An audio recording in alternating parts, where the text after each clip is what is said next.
Ka-healthy, tanong lang po, yung bang sardinas na nasa lata, pwede ba yan kainin nating mga may gout kahit paminsan-minsan lang? Okay, ang sagot ko ganito. Lahat po ng dilata ng mga pagkain, hindi yan pwede sa mga may sakit na gout. Especially na yung sardinas. Ang isda na ginawang sardinas, tamban po yan. Yung pong preskong tamban, mataas po ang purine nun. Pinasok pa sa lata, lalo nang tumataas ang purine. At ang isang hindi maganda sa dilata, dahil meron na po yung mga preservative, taas na po yung sodium niya, maraming mga ingredient.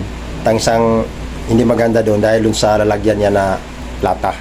Ayon sa pag-aaral, nagluluto ng maraming ikakasama ng ating kalusugan. Kung magpaminsan-minsan ka naman kumain yan, di paminsan-minsan yung atake mo sa gout mo. Pero kung gusto ka umiwas na hindi ka magkaroon ng atake, iwasan na lang natin yan. Pwede naman tayo kumain pa ibang pagkain na walang sardinas. Yun lang po, sana kung nagustuhan yung video ito, paki-like po, comment at paki-follow na lang po para updated kayo sa iba ko pang mga videos. Maraming salamat po sa inyong panonood, sana po nakatulong.